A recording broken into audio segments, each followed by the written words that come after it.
Vincentas, so let's start. We should follow the young generation. And I All have right. so many questions, but maybe I will fail. Please. Well, just as Gigas, I am also quite excited. But before we get into the nitty-gritty and all the questions, maybe it'd be a good idea to to introduce the man that needs no introduction. As Letterman would say, Mr. McFaul, if you could introduce yourself to our listeners, and then we can move forward. Sure. My name's Michael McFaul. I'm a professor at Stanford University. I teach political science here. I'm also a senior fellow at the Hoover Institution, which is a think tank on campus.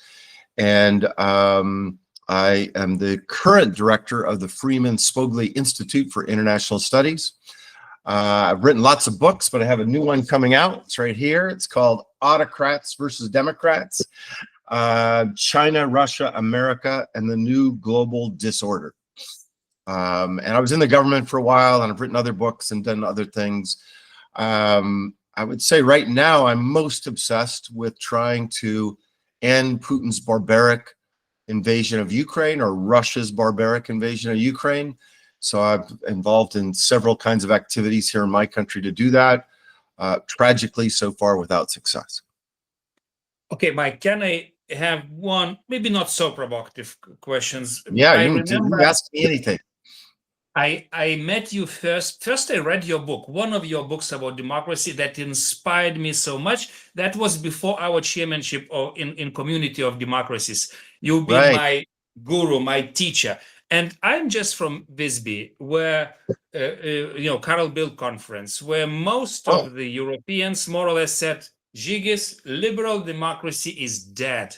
International order is dead. We are living, we are surviving among very tough countries. It's like 19th century. So just, of course, arm, brace everything you have, and let's survive. Do you think it's really so dramatic, or we still have chance to convince America and other, countries, not only Europeans, to fight for liberal democracy? That is the best. That's why we are alive with Vincentas.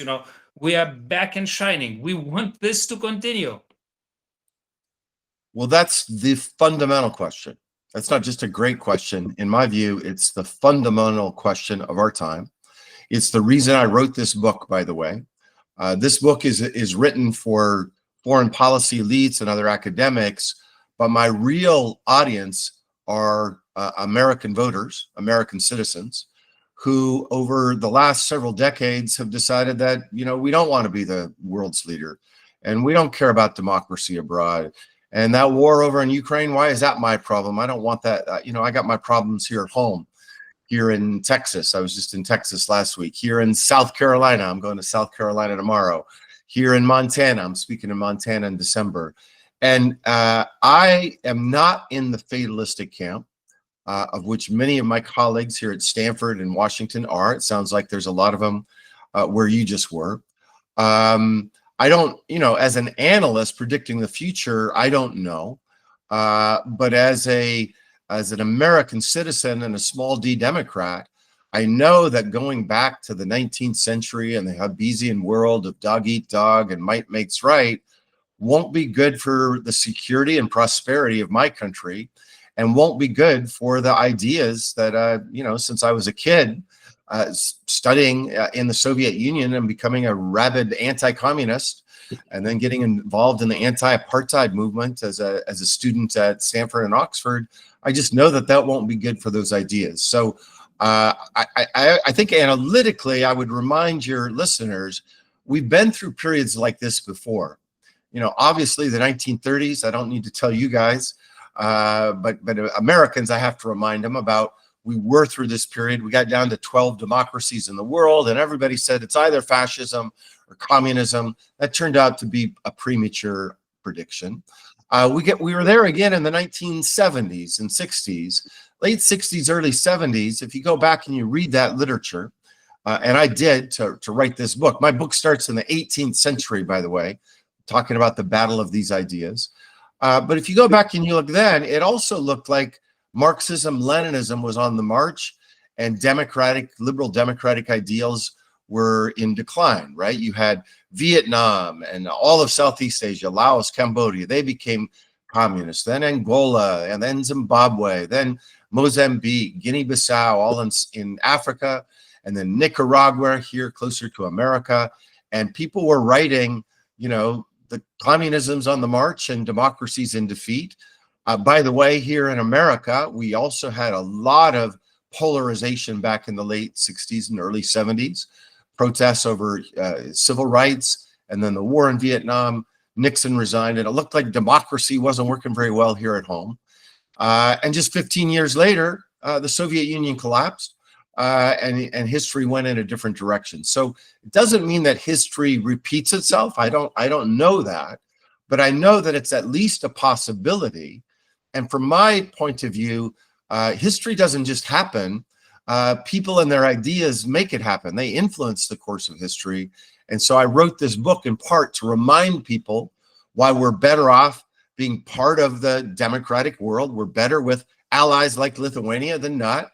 We're better off creating and investing between free market societies. We're better off with multilateral institutions than not. And we're better off promoting democracy abroad. That's better for us, and it's more moral than not. And by the way, our ideas are better. Most people in the world actually think that it's better to elect your leaders than to have a communist party or a theocracy or a general or a colonel choose who should lead you. So I think it's a dangerous time. Most certainly, in my lifetime, this is the hardest it's been. But I am not in that fatalistic camp, and I worry sometimes people that are drawn to that fatalism. It becomes a self-fulfilling prophecy. I think we have to fight back against it.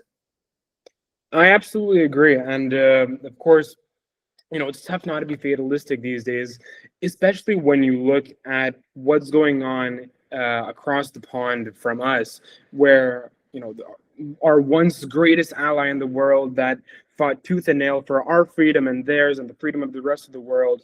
Well, when America seems to be looking away from us right now, right? And then there's that old joke that, Americans save the day, but they always come last, Right.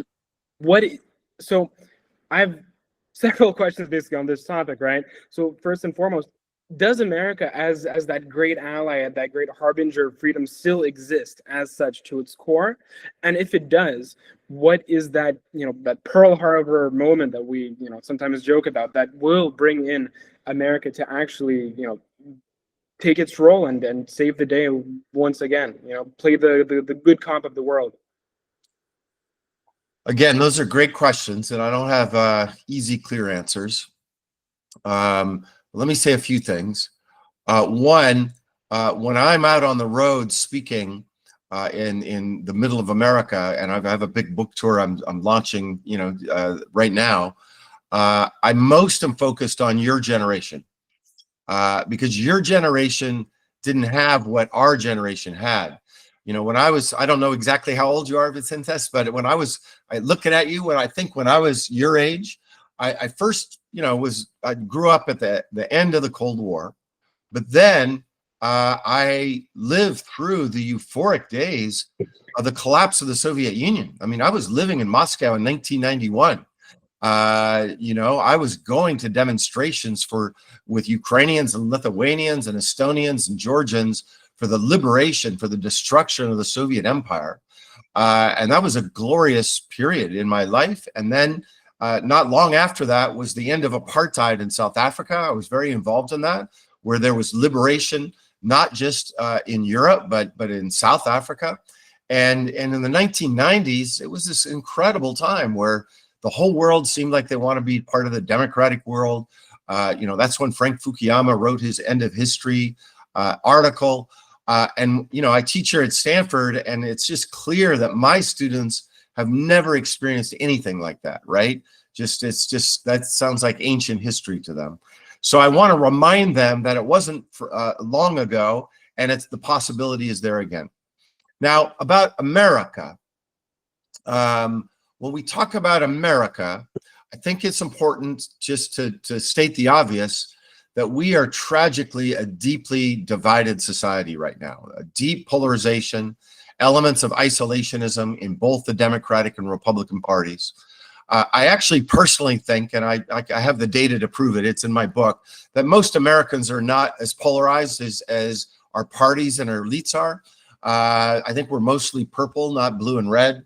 I'm from the state of Montana, where in 2008, 47% of Montanans, I mean, this is one of the most Republican states in the country. It's also one of the whitest states in the country. 47% of Montanans voted for Barack Obama. And 49 voted for another great American, John McCain. And the differences between Obama and McCain, that they had deep respect for each other. That wasn't 100 years ago. That was just a few electoral cycles. So I think we're actually much more, and you know, I have friends who are Republicans, voted. I've met family members who voted for President Trump. My high school debate partner, his name's Steve Daines, Senator Steve Daines, one of Trump's top supporters. And yet 90% of a conversation I'd have with Steve, I just saw him recently in Montana, we would agree. So we got to get back to that. I think that's on me. But to your other questions, I think it's important for your viewers to remember that, yes, Trump won a second time. Yes, he has an incredibly loyal MAGA base, like no other president of my lifetime has had. They are just loyal to him no matter what he says. If he says 2 + 2 = 5, they say 2 + 2 = 5, right? But when you look at the broader America, most Americans actually do value allies. The data on that's just overwhelming. They don't want to abandon our allies. When you look at the broader America, they support Ukraine. And when you look at broader America, we don't get many polls in America right now that 80% of Americans agree. But when you ask Americans whether Putin's a good guy or a bad guy, whether we should trust him or not, 82% of Americans are on my side. And President Trump is out of step with the vast majority of Americans when he is talking in a friendly way about Putin. So I think there's something to work with there. And related to that, yes, President Trump, he's one of the most charismatic, talented politicians of my lifetime. He's an extremely talented politician. And I think he's been underestimated for too long, most certainly in the Democratic Party. And yet, having said all that, the fiasco that was the way that the Democratic Party chose its candidate in the last election, I'm deeply critical of how the Democratic Party, my party, handled that. I think it's just catastrophic mistakes for which people need to be held accountable. And yet with all of that, he barely won the last election. Tens of millions of Americans voted for the Democratic Party, and tens of millions of Americans didn't vote for anybody. So the notion that everybody agrees with Trump, that we got to go in this isolationist, unilateralist, realpolitik way, the data actually doesn't support that. What we have to do, if you believe in the ideas I do, is we have to animate the other side to say that, no, these ideas are still in the long-term best interest of the United States.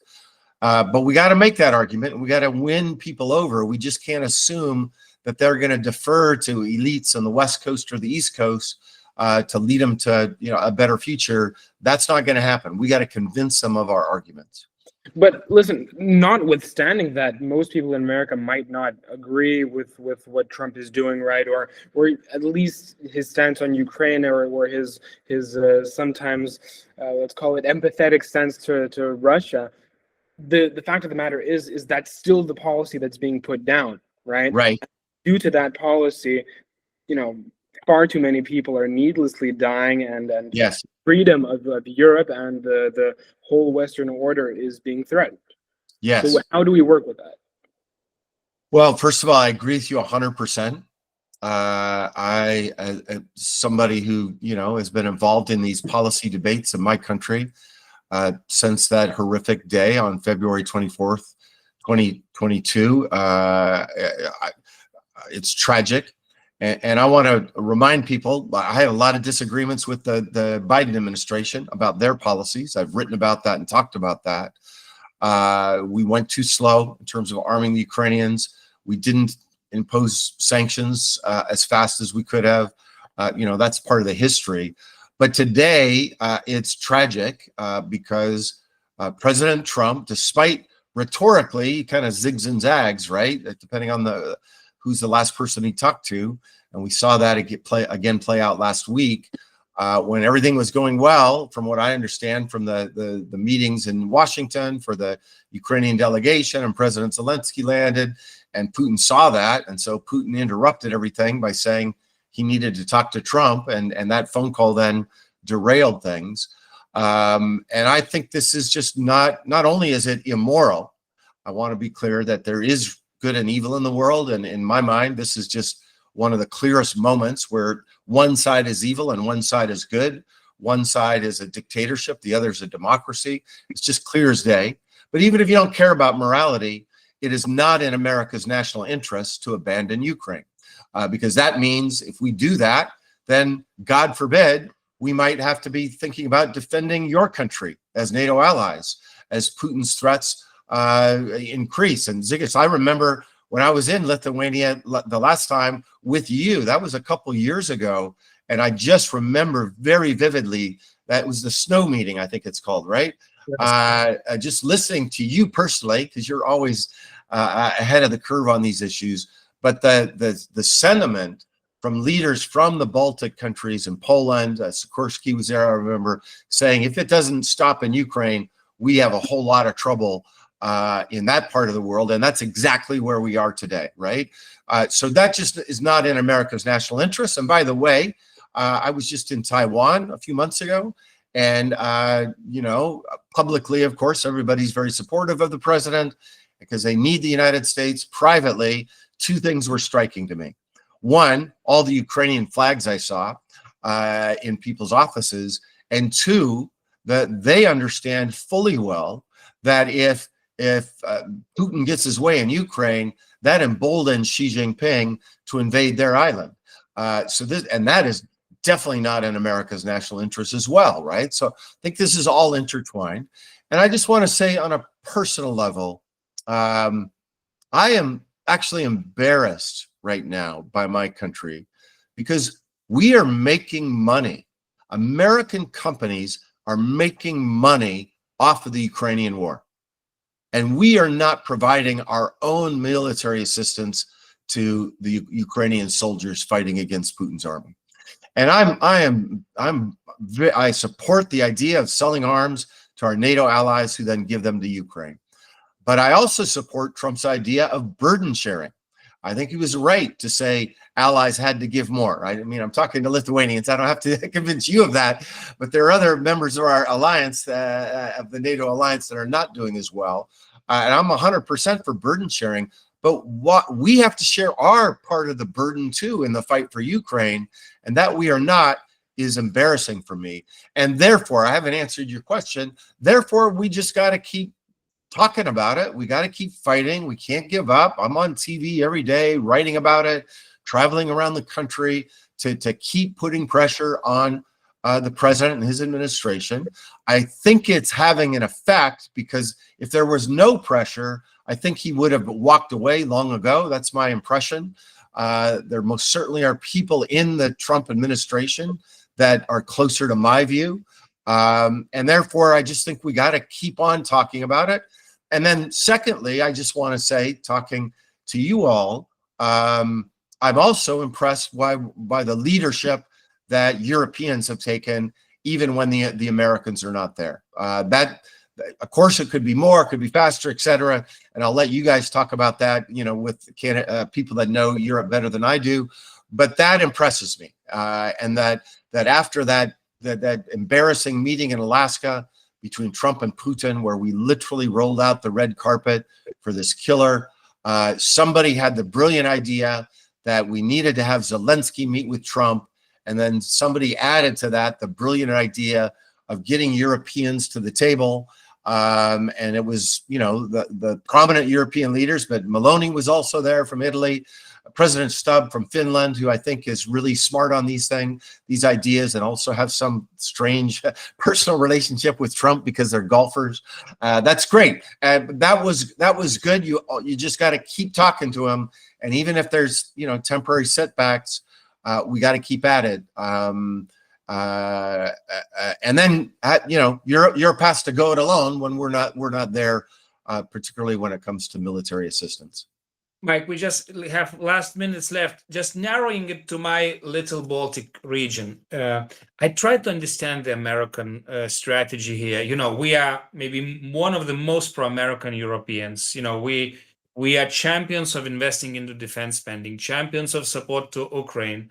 And still, Pentagon is cutting Baltic security initiative, like cutting it without any explanations. We still don't know what will happen with American troops. We hope they will stay. We really want. But in the meantime, Trump is calling Lukashenko and saying, I will visit you.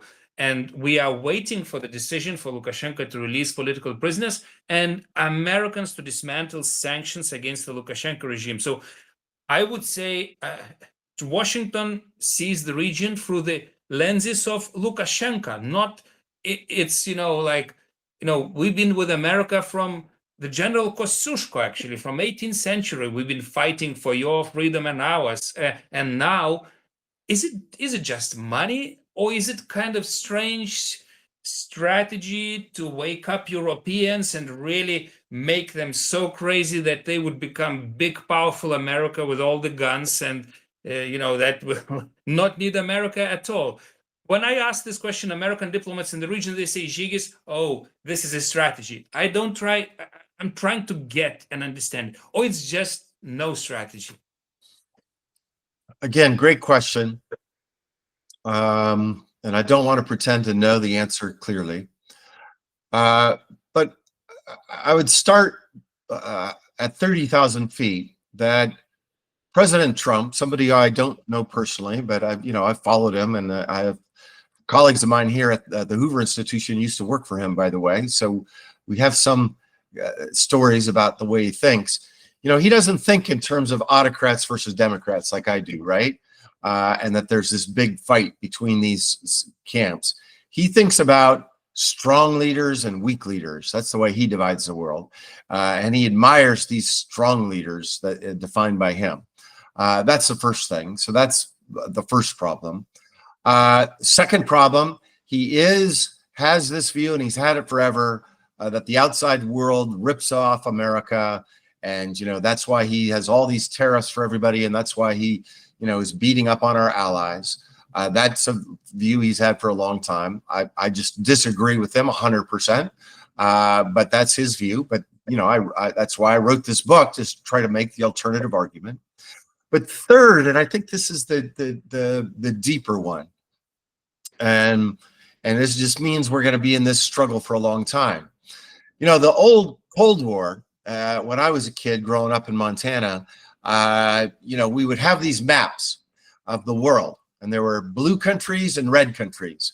And your country, by the way, was on the red side of the map back then, right? You were part of the communist bloc, and then there was the bloc of freedom or capitalist bloc. And the fight was between countries, right? Between communists and capitalist countries. We didn't call it that way. We call it communist and free countries, which is probably more appropriate. And that was the struggle, right? And Europe was divided, as you know well. Even Germany was divided. Korea was divided in red and blue camps. Between countries was this ideological struggle. Today, what's different, that struggle is still there, but there's also this ideological struggle within states, within countries. Putinism, illiberal nationalism, is an ideology. It's not communism, but it is a well-thought ideology. In my view, we in the West, and even me personally from time to time, underestimated this ideological content that Putin, it's the decadent liberal West and your liberal values. We don't want anything, we don't want any part of that. I've heard Putin say this. I've been in the meeting with him when he'd say this. We're different. Our culture is different. Russian Orthodox Christian values, we want to be part of that. And that's the way he defines the world. Now, I want to be clear. It's his the definition of these words, not mine, right? I think I'm Christian, and Christian democratic parties are a deep part of how we democratized in Europe. But I'm just trying to explain his view, right? And so then he initially consolidated his regime around those set of ideas. And then about 15 years ago, he started exporting those ideas through Russia Today, Sputnik, NGOs that would meet with like-minded NGOs. The Russian Orthodox Church was a big part of this. Back when I was ambassador, long time ago, I remember the first memo I got when these evangelical leaders from a southern state in the United States was meeting with the number 2 person in the Russian Orthodox Church.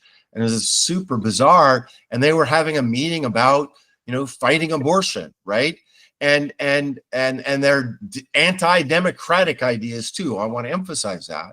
So now the fight is as intense within states, within countries, as it is between them, right? You think of Hungary, most obviously, but all these cases, it's the Pizzo in Italy, in France, in Great Britain, actually almost in every country, and here in the United States as well. There are Americans that ideologically are much more closely aligned to Vladimir Putin than they are to me, even though we both are Americans. That's different than the Cold War. And Trump, although he bounces around from time to time, that's part of our problem. So that's on the diagnostics. That's why we're in this place we're in. But I guess for me, and this maybe is a good place to end, we can't stop fighting. Like the idea that, I was talking to a Ukrainian friend of mine, and somebody asked him, why, how's the war going to end? And he quoted that great military theorist, Mike Tyson, the boxer, who said, he was asked, why don't you quit when you get tired? And he said, well, I know I get really tired and I want to quit, but I know if I quit, the consequences for me will be much worse, that I'll get beat up than if I keep on fighting, right? And that metaphor has stuck with me. Ukrainians, of course, are fighting for not just their freedom, but for the entire Europe and the world. And so we have to help them to keep fighting. But I think this debate I'm talking about is going to be around for a long time. And so we need to do 2 big things. One, we need to sharpen our arguments so that we have better arguments to convince more people that our strategy is a superior one to isolationism, unilateralism, realism. And 2, small d Democrats, right? Not big D, right? That people get confused here in America when you use the word Democrat. They think I'm talking about the Democratic Party. I don't need to, but I mean small d Democrats. We need to be more united. The illiberal nationalists, they are united. They have their parties, they have their conferences, they're on each other's podcasts. The InfoWars guy is having Sasha Dugan on their show. We need more of that. And that's why it's been such a pleasure to talk to you 2 today. Thank you so much. Vincent, last word from your side. Amen. Here's to that. I mean, I couldn't agree more. And obviously, I mean, we could talk forever and ever about these things, but I know you have to go. So I want to thank you for your time. And it would be a pleasure if you ever wanted to come on the podcast once more in the future. Yeah, let's do it again. Thank you, Wonderful. Mike. All the best. All right. For you. See you guys later. Bye-bye. Goodbye. Thank you.